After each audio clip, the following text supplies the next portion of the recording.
Good afternoon, everyone. My name is Braylynne Osborne, and today I will be showing you my ecosystem of a forest. Before we get started, I just want to take you on a little tour of our forest and show you the different pieces we added in. Here we have a mama bear and papa bear with their delicious gummy bear cubs. As you can see, the papa bear has a fish in his claws. Papa Bear is larger than Mama Bear as he is the protector and provider for the family. Also, we have some birds flying around high above the treetops, a couple of butterflies fluttering around, and, and a pond in the back with a waterfall, most likely used as a watering hole for the animals. Don't forget Tiny the turtle back here just enjoying the water on a nice cool day. We have a couple of foxes here in the front enjoying a afternoon snack or fish. We have a couple of larger trees on the sides, and last but not definitely the bumblebee with his flowers. He is a really big bee, must eat well. You can see my summaries laid out for you and the other museum goers. Alright, let's get started. How do plants and trees depend on animals for reproduction success? This is a good question. Plants depend on animals for many things regarding reproduction success. A few I will tell you about will be how they depend on animals for fertilization, pollination, and spreading of seeds. Worms have a huge role in the direct fertilization of plants. They do this by increasing their air in the soil, something called aeration.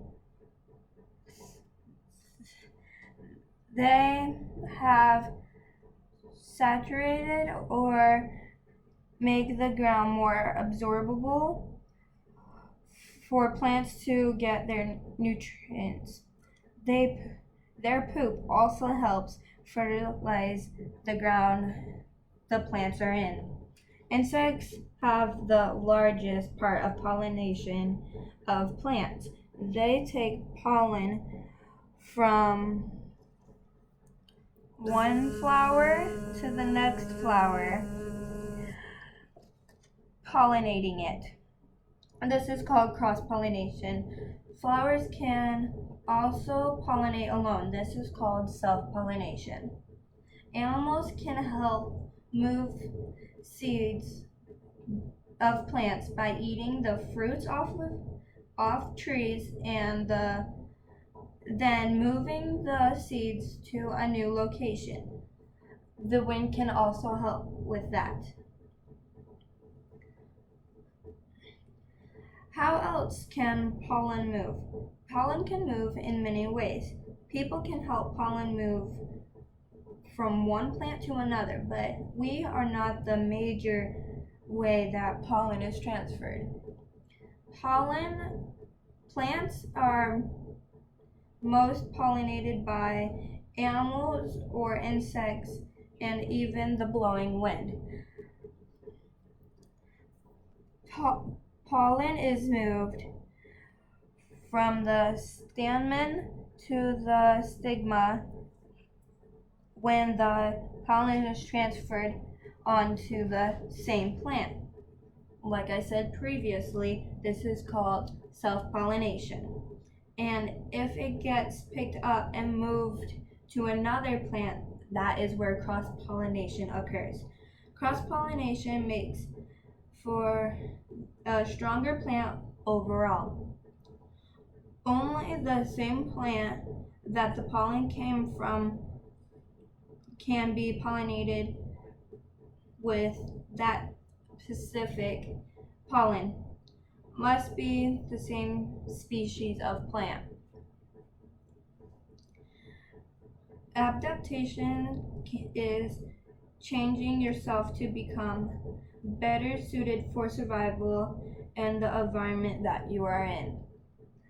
Plants and animals' adaptations are very important to their survivals. In order for success reproduction, animals may need to adapt to their surroundings.